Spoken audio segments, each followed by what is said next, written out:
Good morning, everyone, and thank you for joining us today for our panel discussion on COVID issues that your C-suite should be thinking about. I'm Linda Pollen-Hebden, and I'm a partner in Warner's Business Practice Group. And I will be moderating today's panel. One housekeeping item that I'd like to ask all of our attendees to please leave your video and your audio off during this panel discussion so that we can highlight the panel members. We have a great panel of attorneys today from a variety of practice areas. So you will want to have the benefit of seeing issues from different perspectives. For those of you who are unfamiliar with Warner, Norcross, and Judd, one of the things that we pride ourselves on is the way we team with each other and the way that we team with our clients. Our team approach provides clients with the best and most efficient access to the right resource to solve your legal issues. On today's panel, we have Troy Cummings. Troy is the chair of our Government Affairs Group and is the executive partner in our Lansing office. Troy routinely interacts with state legislators and is in the know with all things happening in Lansing. Michael Brady is also with us. Michael is the chair of our Litigation Practice Group and the co-chair of our Automotive Industry Group. Michael regularly advises companies with respect to their supply chain issues, including strategies for addressing COVID-related issues that have disrupted the supply chain. Rob Davies is our partner specializing in representing both borrowers and lenders in commercial finance transactions. During COVID, Rob has become our expert in the payroll protection program. Dennis Laughlin specializes in bankruptcy and insolvency and has been helping our clients deal with companies that have become troubled as a result of the pandemic. DeAndre Harris specializes in labor and employment law, and since the beginning of COVID, he has been regularly consulting with clients on return to work protocol. And finally, Allison Terpsma also specializes in labor and employment law. We have a lot of labor questions today. And since the beginning of COVID, Allison has regularly been working with clients on employee requirements for working remotely, the Family First Coronavirus Response Act, and other COVID-related employment issues.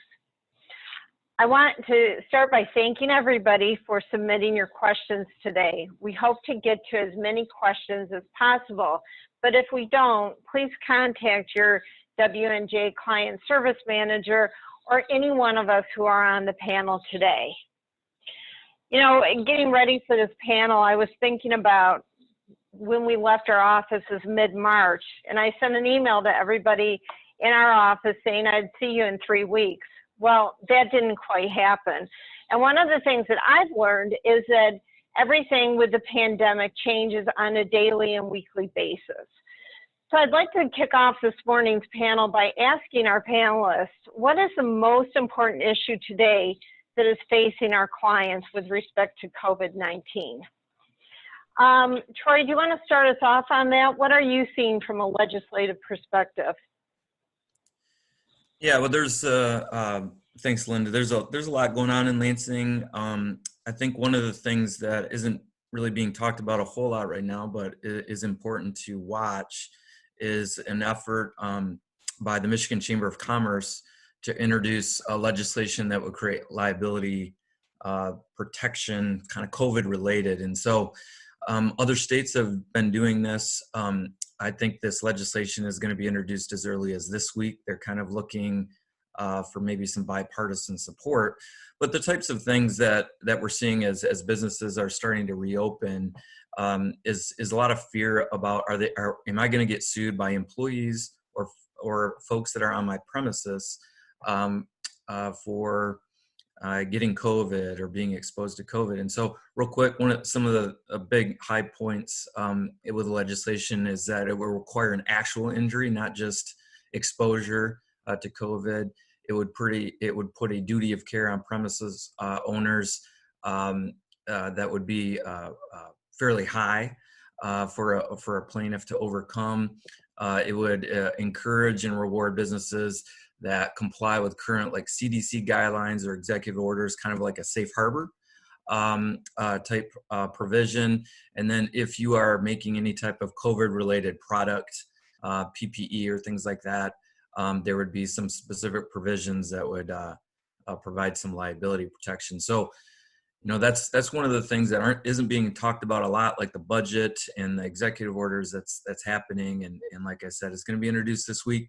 We'll see if I think it'll move fairly quickly through the legislature. The issue would just be whether the governor will support it.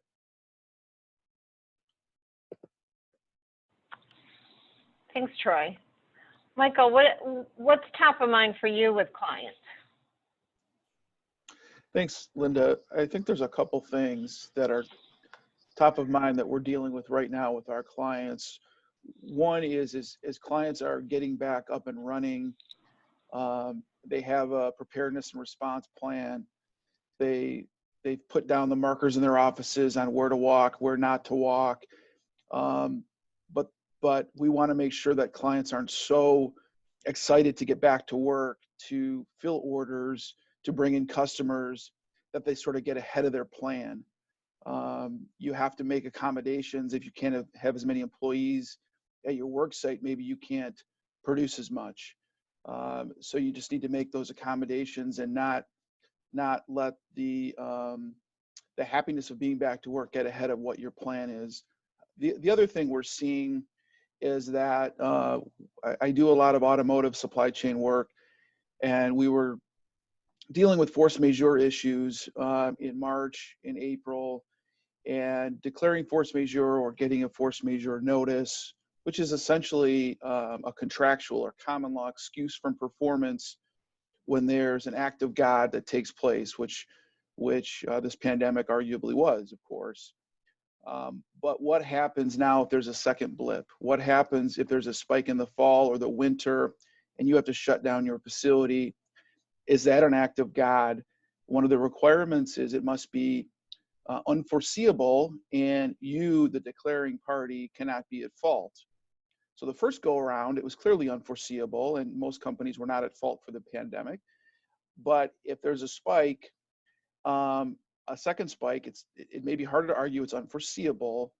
And if you're not taking the proper precautions within your business, you could be found to be at fault potentially for a COVID outbreak at your company. And that would get in the way of declaring a force majeure in your contractual relationships. So your performance in those situations may not be excused. So we're counseling with clients on how to best position themselves to be as flexible as possible moving forward and deal with these different issues that may arise. Thanks, Michael. Allison, what's keeping you up at night these days? I think, not surprisingly, as a labor and employment attorney, the questions I'm getting all relate to issues related to making sure employers' workforces have everything they need to be as productive and efficient as possible during these challenging times. And so that involves a variety of things, whether it's ensuring that they have a safe work environment, helping them with technology to enable them to work from home, working with them on flexible scheduling or leave when needed, and also really communicating to their employees about all of these things, because I think that can bring a lot of comfort to the workforce just to know sort of what the policies are, and know that their employer is thinking about their needs and trying to work with them during these challenging times. Thanks, Allison. Rob, what are you seeing that's important to think about today? Yeah, what I'm seeing in the commercial lending area are a lot of our clients that took out PPP loans are trying to determine whether or not to choose the 8-week covered period or the 24-week covered period. And they're trying to figure out when to apply for forgiveness in terms of timing of when they can essentially take that cash in on their books. I'm also seeing a lot of questions on the safe harbors in the PPP loan program. Those are all generally borrower questions, but then on the bank side, I am seeing more and more loan defaults or loan covenant waivers, those type of situations. Great, thanks, Rob. DeAndre, what are you thinking about these days? So with respect to the executive orders, I mean, one thing that we've been working on for a lot of clients is really preparing COVID-19 preparedness and response plans, and just making sure that those are developed in a manner that's consistent with OSHA's guidance on preparing workforces for COVID-19. And so, you know, dealing with the mask requirements and how those often change. And even last week we saw, you know, a revision with the executive orders on that issue. And so just making sure that employers are aware of what those requirements are and are implementing them in a way that can, you know, mitigate any type of liability down the road. Thanks, DeAndre. And finally, Dennis, what's happening out there in the world of troubled companies that keeps you up at night? Linda, what I'm seeing, I mean, I see it unfortunately in my inbox every morning. I get updates from various bankruptcy services that tell me all the cases that filed nationally the day before. And frankly, those are just filling up, you know, the bankruptcy courts, unlike we've seen even more so than the recession in 2008 through 2012. And what my clients are, I think, have been dealing with is over the past several months, they've been focused on trying to keep organized and stay on top of all these COVID issues.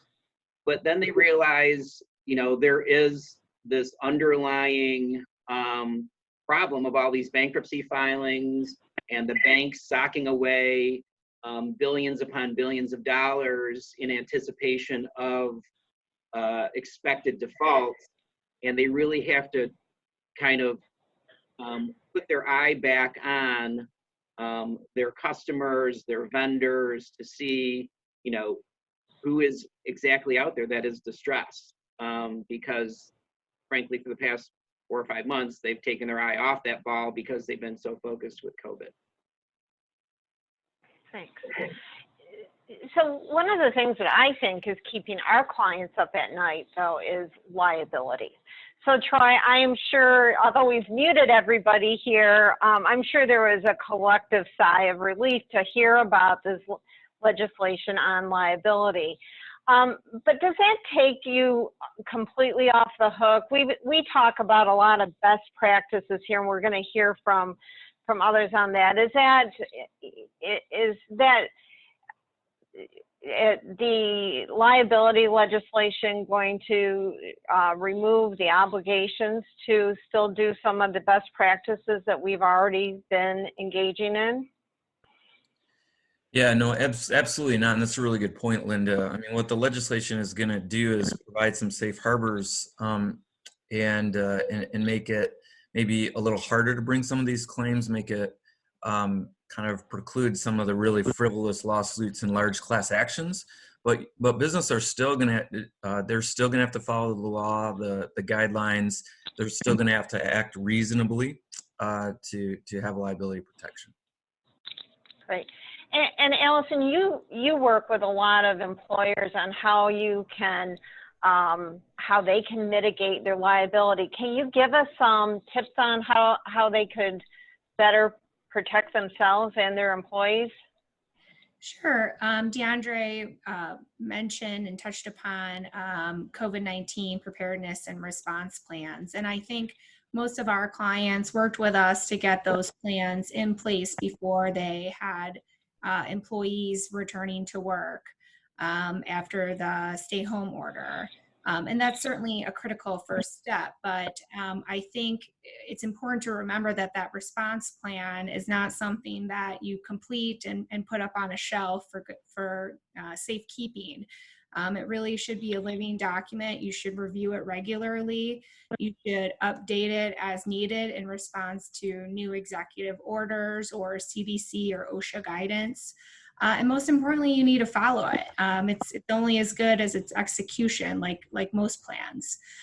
So keeping on top of that document, reviewing it, and updating it as necessary is really important and a great way to mitigate your risk. And I think the other thing is to communicate with your employees about the plan. Maybe pick one topic per week for a blast email. It will not only ensure that your employees are following the procedures that they're supposed to follow in the plan, but I think it also reminds them of all the efforts that are being made to keep them safe. And that is, it goes a long way in keeping employees happy and less likely to file complaints against you down the road. Great. Thanks, Allison. And yeah, you know, one of the things that I think about is we have a lot of clients who invite the public, you know, as part of their business onto their site, their facilities, their location. You know, Michael, what's the legal landscape for liability for our customers that come onto our site?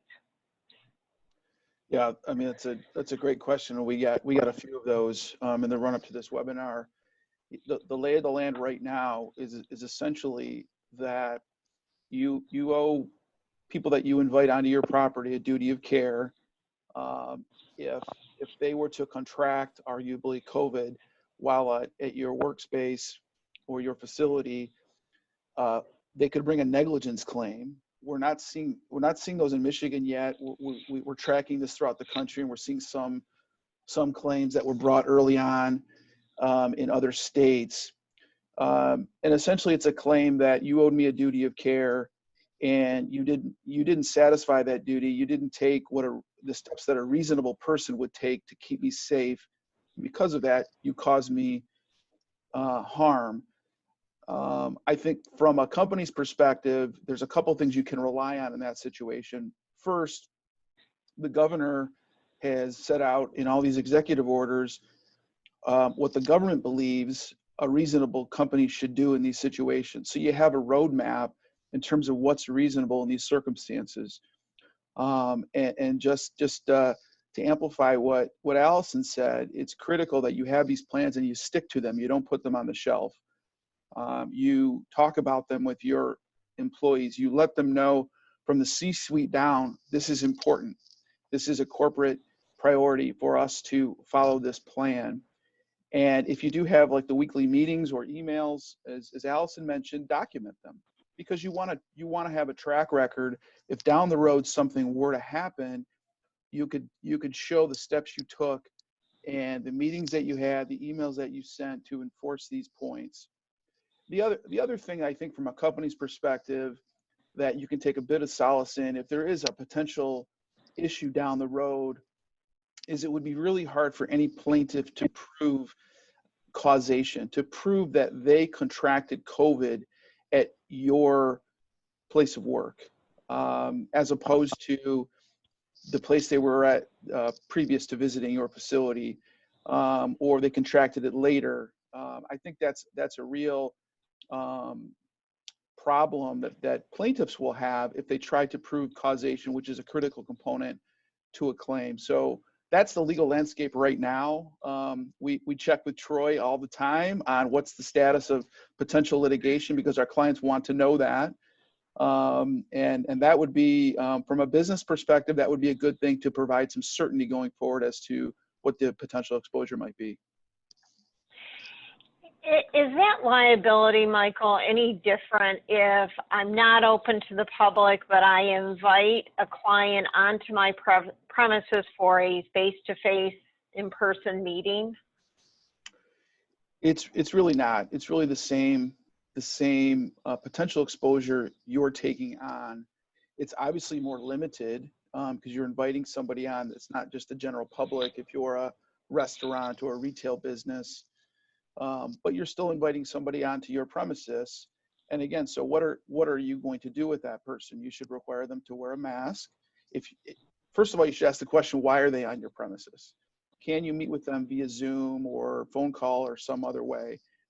If in your reasonable business judgment, you can't, you need to meet with them in person for some reason, then you need to take these precautions. You need to make sure that they wear a mask, that if you're sitting in a conference room, that you're all 6 feet apart.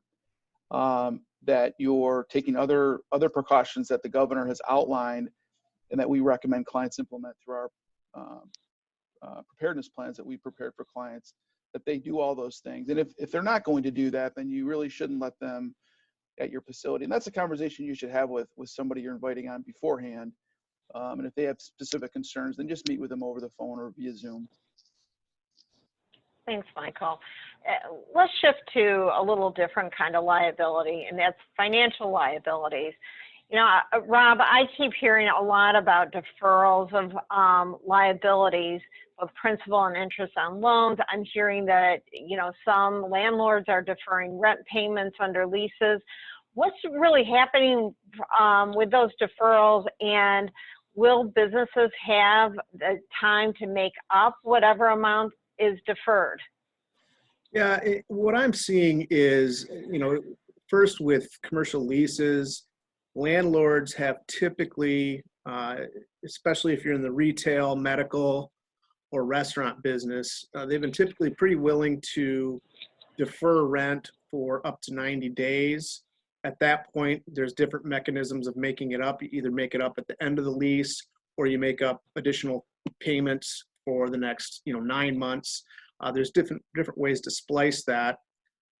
With regards to commercial loans, I'm seeing a similar trend, once again, in the medical, retail, restaurant businesses, that the bank is willing, depending on your particular circumstances, to either defer interest or defer principal or both for up to 90 days. Now, when this first started all happening, that's been almost 90 days ago at this point. So we're coming up kind of on a threshold, and I'm curious to see what banks are willing to do going forward, and the same thing with landlords.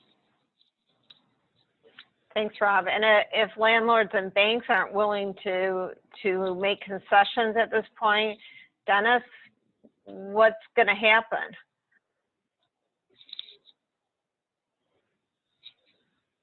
Well, I think, what we're seeing here is, kind of along the lines of what we've been discussing is the PPP loans kind of were a veil and kind of hid a lot of the problems that potentially would have been revealed a lot earlier. And now that the PPP loans are kind of, tapering off and reality is setting back in, our clients are seeing the potential for what customers and what vendors are actually distressed.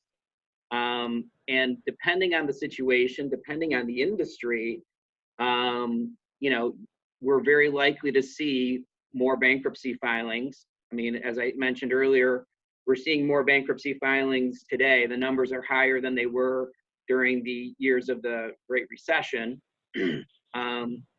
What we're also seeing is there is a fair amount of money available in bankruptcy to finance bankruptcies these days, which was not always the case. So that provides a lot more flexibility in terms of trying to actually reorganize, but more often to file a bankruptcy with the goal of selling the company into bankruptcy. Also, very importantly, as part of the CARES package, the government raised the threshold of the Small Business Bankruptcy Act. It had a relatively low threshold of $2.5 million, and they raised that to approximately $7 million. And that provides another avenue for smaller businesses to get through the bankruptcy process without a lot of the cost, expense, and baggage that came along with a traditional Chapter 11 case. So in my world, I think the past 3-4 months have been kind of the lull before the storm.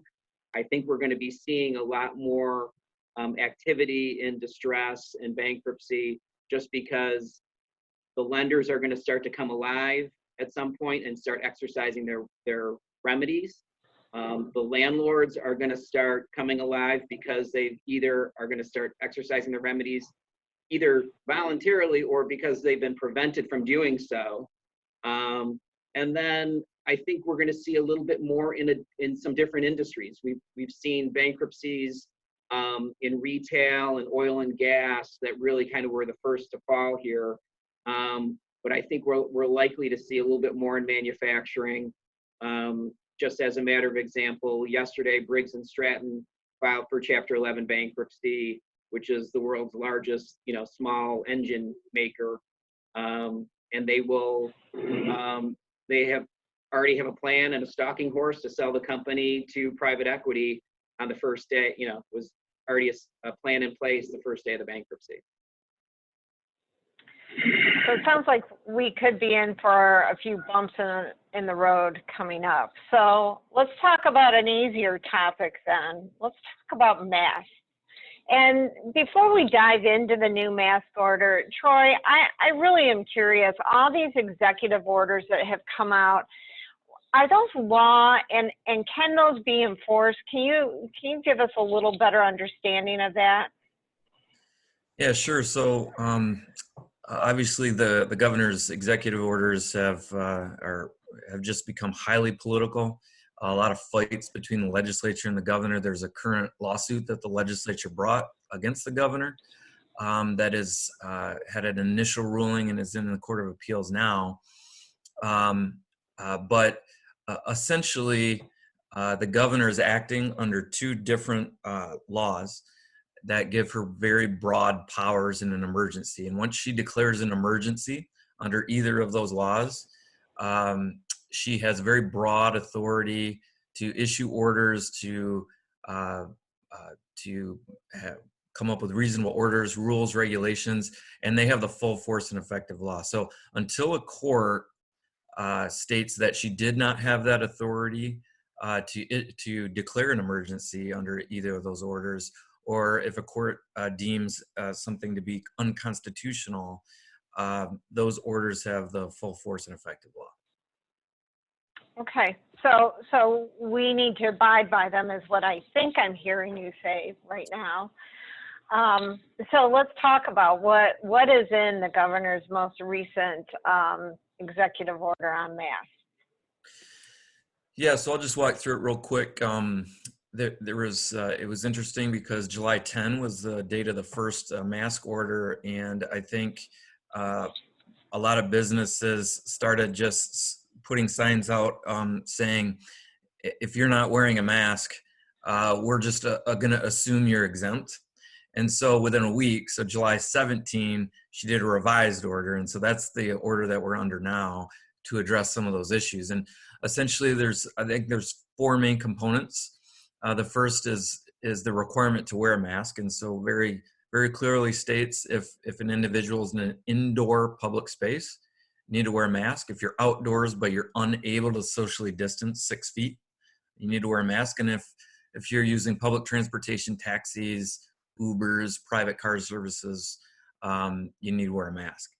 That's the requirement. Then what the July 17 order did is they added a couple additional exemptions to what were already there. And so some very specific exemptions to the requirement to wear a mask are of children under the age of 5. If you cannot medically tolerate a mask, if you're eating or drinking at a restaurant, if it were interfering with your exercise, you can take it off temporarily. You can temporarily remove a mask in order to receive a service, if it's necessary to receive a type of service. If it's required temporarily for identification purposes. If you're speaking with someone who is deaf, for example, that needs to see your mouth to communicate, you can take it off to communicate. If you're a public service officer and you're engaged in a public safety role and a mask would interfere with your ability to do that, you don't need to wear a mask. If you're voting, if you're at a polling place, you don't need to wear it. If you're officiating a religious service, and then if you're giving a speech for broadcast or to an audience. So those are the very specific exemptions. The third kind of area of the order that's I think we're getting a lot of questions on right now is on the requirements on businesses. And so what the order says is a business, you cannot provide a service to a customer or allow a customer on the premises unless that customer is wearing a mask. You need to post a sign at the entrances informing customers of their legal duty to wear a mask inside. And then this is the difference between July 10 and 17. There's language in the new order that says you cannot assume that a person falls within the exemption, but very important sentence that says a business may accept a customer's verbal representation that they are exempt. May, they don't have to. So they can take other actions, but getting a verbal representation that they fit within one of those exemptions is good enough under the order. And then finally, there's consequences. So there's language in there that if for non-compliance, a business could, the state could take that into consideration to go after someone's license to operate. And also there's language that's been in a lot of her orders, especially the stay-home orders, that violation is a misdemeanor, but specifically for the mask order, no term of confinement. So just a fine, but it could still be deemed a misdemeanor for non-compliance. So Linda, that's kind of a real quick summary of it. Okay, thanks, Troy. It gets a little complicated about when and where to wear our masks. So DeAndre, I had a question about what is the difference between OSHA's respiratory standards and the new mask executive order? Yeah, so one question that we often receive is, now that certain employees have to wear a mask, does the employer now have to comply with OSHA or MIOSHA's respiratory protection standard? And here it's important to note the distinction between a non-medical grade face covering disposable mask, which is not covered by the respiratory protection standard, and an actual respirator. So a respirator is going to be tight fitting. There's a seal check under the standard. Employers have to require that employees get fit tested and undergo a medical evaluation, and also just maintain a written program regarding respiratory protection. An employer doesn't have to follow those requirements with respect to just general disposable masks. And the CDC has issued guidance and infographics, explaining the differences between these two. But in general, the OSHA's respiratory protection standard governs the use of actual respirators, and non-medical grade face coverings don't fall within the scope of that standard. Okay, great. One of the things that I've heard news reports on is some customers in public businesses being a little upset over being told they must wear a mask. Yeah, Michael, are there any kind of de-escalation training that organizations, employers can provide to their employees? Any best practices in this area? Thanks. Yeah, I wish there was free training on de-escalation. I'm not aware of any, but what we have told clients in this on this topic, Linda, is that you need to follow the executive order, but remember, these are your customers. These are people you're inviting onto your property. So you want to try to accommodate them if you can. So that could mean if it's a shopping area, what is it you're looking for? We'll bring it to you. We'll give you curbside service, deliver it to you in some way. If they're refusing to wear a mask, ask them why. And if they say it's for medical reasons, as Troy said, that you could view that as sufficient. You could ask further questions. My own view is I think you want to be a little careful about diving into somebody's health situation.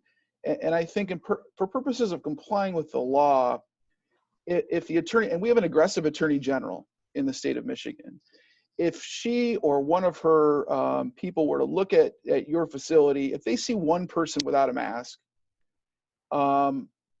that's probably not going to raise any issues, because hopefully that person has said, I have a medical issue. If they see 20 people without masks, that's something different. And that gets into a situation where you're just ignoring the executive order. But when you're dealing with somebody, I sort of get back to negotiation 101 is, what does a win look like for them, and how can you help them get to that? You have to explain what your legal obligations are, but knowing that, how can I help you through this situation where I can comply with this order, and I can give you as a customer what it is you want. Thanks, Michael. DeAndre, one of the, maybe you can clarify for us, if we're in a situation where we can safely social distance and stay at least 6 feet apart from each other, are we still required to wear a mask under the new rules? The new, let me say, repeat it, new executive order? That's a great question, Linda. So under Executive Order 2020-145, this executive order was revised when the new executive order regarding customers wearing masks was issued. And so under Executive Order 2020-145, dealing with employees and their requirements to wear masks, what the latest executive order says is, in addition to wearing a mask when employees can't consistently maintain 6 feet from other individuals, they also have to wear masks in shared spaces now. And a shared space can include in-person meetings, being in the restroom, or being in hallways. And it's important to note that when you're looking at that order, it doesn't include an exception for social distancing. And so under the executive order now, as it relates to employees at least, when they are engaged in in-person meetings, walking in the hallway or walking in the restroom, or in a shared space, and that term hasn't been defined, then they have to wear a mask regardless of whether they can social distance. One thing Osha has said though recently is that Osha doesn't define the term shared space to include the shop floor, for example, in a manufacturing facility. And so for practical purposes, as long as employees on the shop floor can maintain social distance, that 6 feet requirement, they don't have to wear a mask. But to the extent that that employee goes to the restroom, goes to the break room, enters a hallway, that's when they have to put that mask on. So what happens when one of our employees, DeAndre, says they can't wear a mask? Is there, as an employer, is there certain documents I need to obtain from that employee, or is a verbal acknowledgement from the employee all I need to receive? So when an employee says that they can't wear a mask and it's for a medical reason, or if they just can't wear a mask, then essentially an employer has an obligation now under the ADA and the Americans with Disabilities Act and Michigan's counterpart, the Persons with Disabilities Civil Rights Act, to engage in the interactive process. And as part of engaging in that interactive process, the employer should receive medical documentation from the employee explaining why they can't wear a mask, so the employer can figure out what a reasonable accommodation looks like for that employee. Okay, thanks DeAndre. Troy, one question we received is, under the executive order, does a public space include an office? Yeah, so we've gotten this question a few times, and of course, it's like a lot of these executive orders, there's some FAQs for some of them, but it's kind of, there's not a lot of guidance out there. I think if you read the order and the preamble to it, a lot of it is talking about stores and restaurants and things like that, and that's clearly what the focus of the mask order is. When we've received this question from clients, I think we've kind of taken the position that a private office space is not an indoor public space. So not necessarily subject to the order, but of course, like DeAndre said, there are requirements for employees and shared spaces and whatnot that you need to comply with. But I think generally we've taken the position, and it depends on the facts, that just a private office not open to the public is not an indoor public space. Okay, thanks. Dennis, I'm curious, through all these executive orders, businesses have had to spend some money in order to comply in terms of having masks, some other things that they've done to their facilities for social distancing. How's this been, has this financially been impacting businesses? Have you seen anything in that regard? Yes. I mean, there have been attempts by some of my clients to try and, increase some pricing to cover some of those costs. There's been some attempts to try and pass along some of those costs to, up the supply chain if possible. Or in many cases, clients are simply happy to be back up and running and are willing to take a little bit of a hit on this in order to preserve the customer relationships and to make sure that they are not the problem in the supply chain. So yeah, I mean, there's been a variety of ways to look at it, but I think the challenge has really been to obtain the PPE, obtain the necessary items, and then figure out, how we can try and recover those costs later. Okay, thanks, Dennis. Yeah, Linda, So if I could just add to that. Sure, Michael. I think this is one area where folks should think proactively, not just in terms of maybe their costs increase because of the social distancing obligations and PPE obligations, but also, do you have key vendors that have had to increase their pricing or increase their costs, to comply with these things? And might they be sending on a price increase to you? And if they haven't yet, they probably will. So it's a good time, again, to think proactively along the lines of what Dennis was saying, and take a look at your contracts. Are price increases permissible? Are they not? Do you have a locked-in price? And if you don't, if price increases are arguably permissible and they haven't asked for one yet, it might be a good opportunity to try to lock in pricing before that request comes, because it probably will come. That's a great point, Michael. Thanks for that. We've touched a little bit on employees, but let's really dive right in, because I think there's still a lot of questions about employees and are we ready? DeAndre, what do employers need to do to be ready for employees coming back to work? I know some are back to work, some are still stay at home. So what's your advice in this area? Yeah, so I echo Allison's comment earlier about having a COVID-19 preparedness and response plan, and making sure that that plan is up to date and being implemented consistently. What we're seeing right now from Osha is, they're being inundated with employee complaints about safety protocols at work. And Osha, while they're not conducting in-person inspections right now, to the extent that they receive a complaint from an employee, they are asking employers, requiring employers to submit their COVID-19 preparedness and response plan. And they're also asking that that plan be submitted within 2 working days. And so it's a tight turnaround for having one of those in place. And, to the extent that Osha finds that the plan is either inadequate or incomplete, then Osha can make the decision to then conduct an in-person inspection. And one thing that we know about Osha is that once they are in your workspace, they can do a wall-to-wall investigation. And so just having a plan in place, and we've helped clients, with preparing these plans, having those in place will really help to make sure that employees come back to work and do so in a way that they feel comfortable returning to work.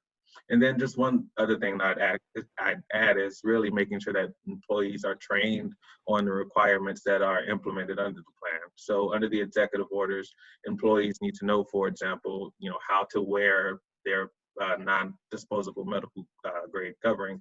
And so non-medical grade covering rather. And so making sure that employees understand what's expected of them and then providing them training on how to satisfy those requirements. I think that's something that employers should be thinking about as they have their employees return to work. And like I said, we've helped clients with their plans and also with the training requirements as well. Okay.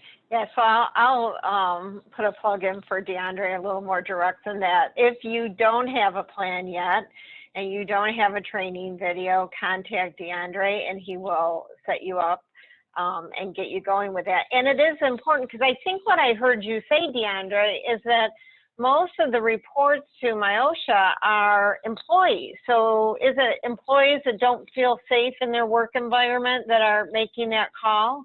That's right. Yeah, we've seen complaints regarding, the mask requirements, saying that employers aren't enforcing them correctly or spreading out workspaces in a way that maintains 6 feet social distancing. So, to the extent that you can make your employees feel comfortable being in a workspace, I think that, that you're better off down the road.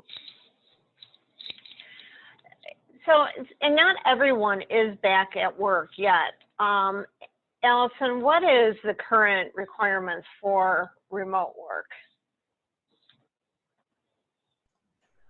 Yeah, so right now, in the vast majority of Michigan, employers should not be requiring anyone who can perform their work remotely to come into the office and work on site instead. Right now, Executive Order 2020-110 is in effect for all of the regions other than regions 6 and 8, and it says that any work that is capable of being performed remotely must be performed remotely. Having said that, I think there is some discretion to the extent you have employees who really would like to come into the office because they feel there is work that they are unable to perform effectively at home, maybe because they don't have a printer or the right equipment or certain books, or there are maybe challenges at home that are making it difficult for them to work there. So I think there is room for employers to work with employees who effectively want to volunteer to come in. But I would, make sure you have documentation to that effect where, you're very specific in writing that they're not being required to come in. They have asked to come in and you're granting them permission to do so. And part of that message also should be a time where you remind them that when in the office, they must comply with the COVID-19 preparedness and response plan. So the daily screenings and the social distancing and the mask wearing in social spaces, things like that. So I think there is room for certain employees who want to come into work to do so. But again, document that it's on a voluntary basis and make sure that they then comply with requirements while they are in the workplace. Well, what about the flip side to that, Allison, where an employee has been working remotely, now we're all coming back to the office, and the employee wants to continue to work remotely? What's an employer to do about that situation? Yeah, I think there's a lot we can actually do right now to prepare for that time when we are allowed to require employees who have been working from home to come back into the office and to deal with employees who may say, I really am not ready yet. I prefer to work from home for a variety of different reasons. And the way to do that is right now, while everyone is, or the vast majority of people are working from home, be sure you're tracking people's productivity and effectiveness while they're doing so. If employees are being productive and there's no real downside to having them work from home, that means there shouldn't be a real negative to being flexible with employees and allowing them to continue to do so, at least to some extent, if they ask to do so once you're bringing people back to work. On the flip side, if right now employees who are working from home are falling short of expectations, address it with them. Discuss expectations, discuss strategies for improvement, discuss issues that may be affecting their ability to perform effectively.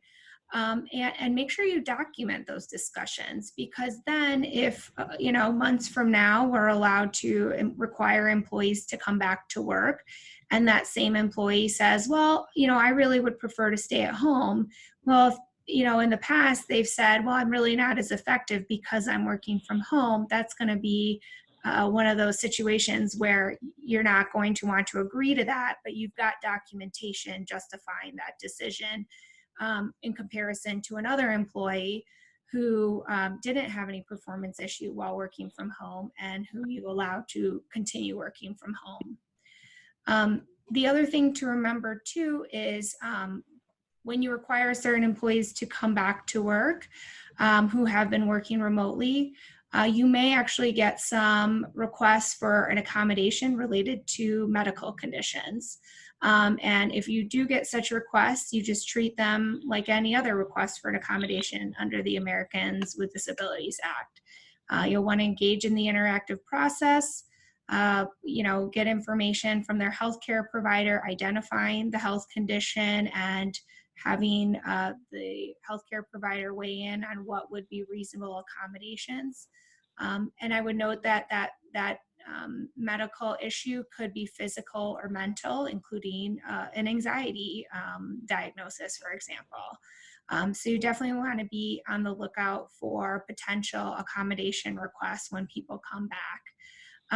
And, in the past, there's been kind of mixed case law on whether or not allowing people to work remotely would be a reasonable accommodation under the ADA.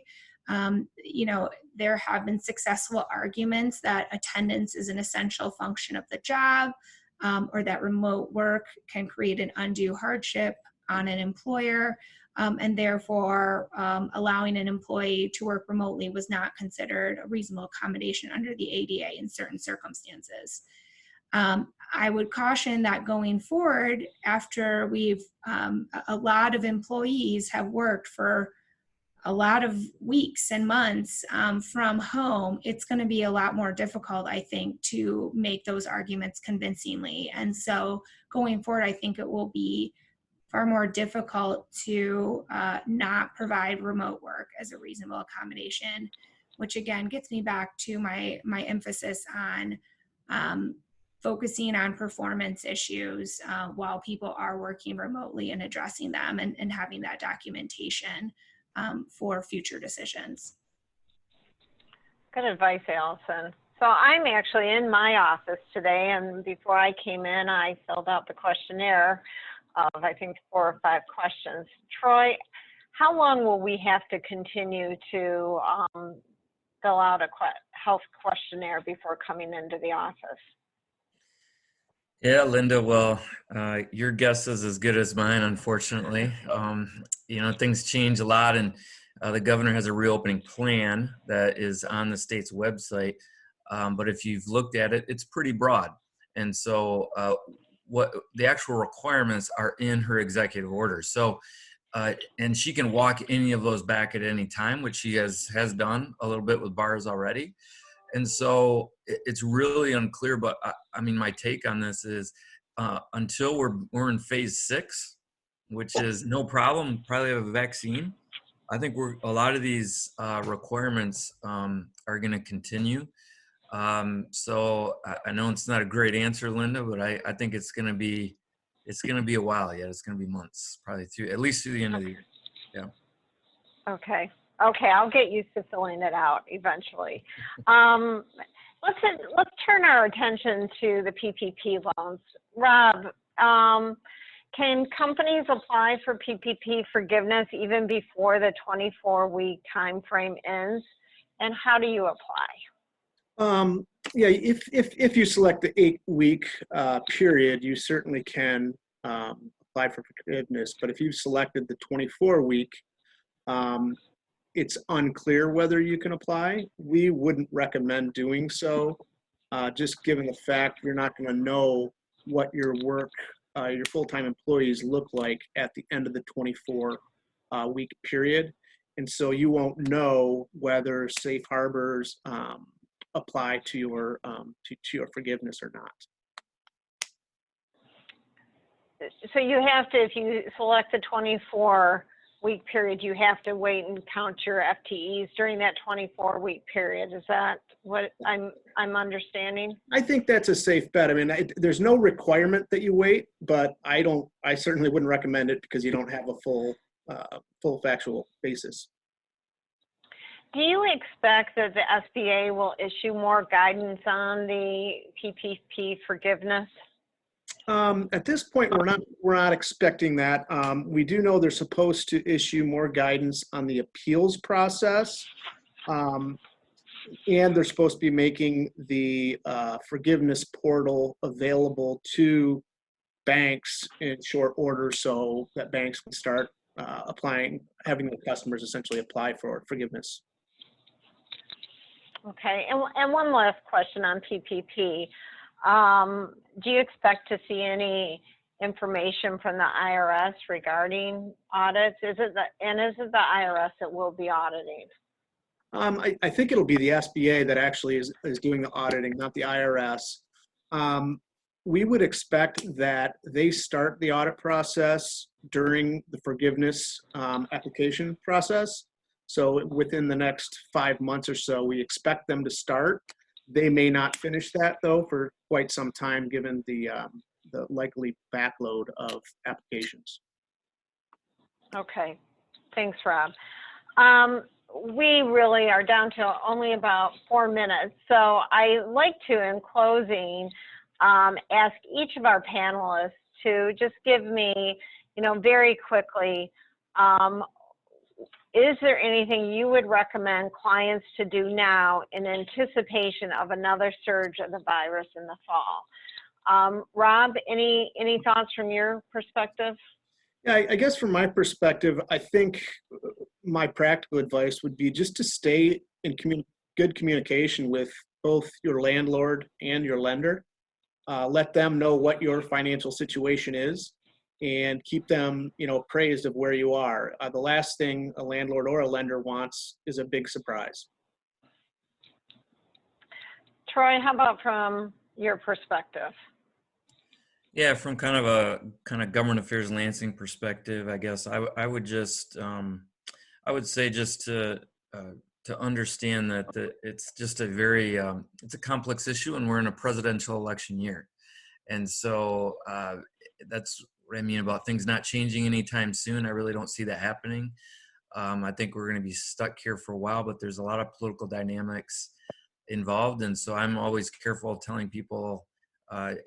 Be careful to say, like, I think we're going to come out of this soon, because I don't think that's necessarily going to happen. And it's just staying in touch. It seems like this can change weekly. So really staying in tune with the news and where the governor goes with her EOs. Thanks, Troy. Allison, what from your perspective? I would say, remote work is probably going to continue at least somewhat going forward for the near future. So treat it as such. Look for ways to improve your remote work practices, address performance issues, improve your technology if that's creating concerns for employees. For your in-person workforce, to the extent you have extra time, spend time cross-training them so that you have more flexibility in the future if you have a partial shutdown or, employees need to be out for various reasons related to school closures or illness. And just look for ways to ensure your workforce is as efficient and also as flexible as possible. Okay, thanks, Allison. DeAndre, what's your advice for the coming fall? I think employers should develop a response team now of just individuals in leadership from various departments to make sure that they're implementing. I'm going to sound like a broken record here, but a COVID-19 preparedness and response plan, and doing it in a way where you have individuals from HR to safety and health compliance to just your everyday supervisors, and making sure that people are aware that this is something that COVID-19, we still don't know everything about it, and the guidance changes over the last couple of months. For example, we've seen the symptoms of COVID-19 change. And so, you know, regularly monitoring the public health recommendations and just being flexible with those recommendations. I think that's important going forward. Good advice. Dennis, any advice moving into the fall from your perspective? Yes, Linda, I would advise the clients to keep an eye on AR, make sure it's, if it does start to creep up, that you're keeping an eye on it and addressing it before it gets out of control. Look for the traditional signs of distress or change at a company, key employees, key management changes. Look for, you know, news in the industry regarding your customers. Talk to some of your peers that have similar customer bases.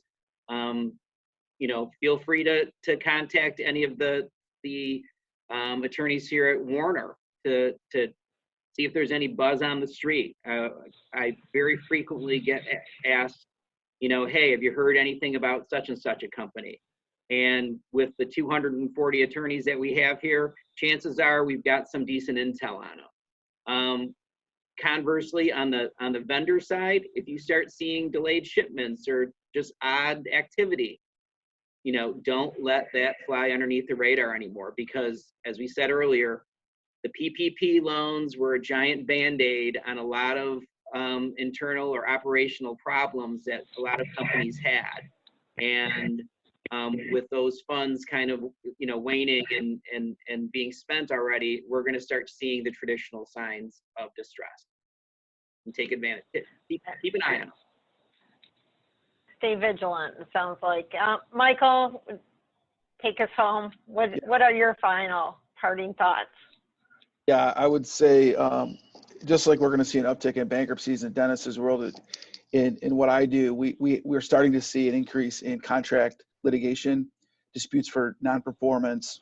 So take this opportunity that we're in now, view it as an opportunity to review your critical contracts with your commercial customers, with your key vendors. Make sure you have a contract, and if so, is it favorable to you? And is there an opportunity to update those terms to get more favorable terms for you? So view this as an opportunity moving forward. Great, thanks, Michael. I want to thank my colleagues for your time today. I hope all the attendees found it as informative as I did, and I want to thank attendees for joining us today. I know that we did not get to everyone's questions, and I apologize for that. There just isn't always enough time, and I know there's a lot of questions with the issues that we talked about today. So if you still have a question and we weren't able to answer it today, please contact your Warner Client Service Manager or any member of our panel. We'd be happy to help you out. Thanks, and have a great day, everyone.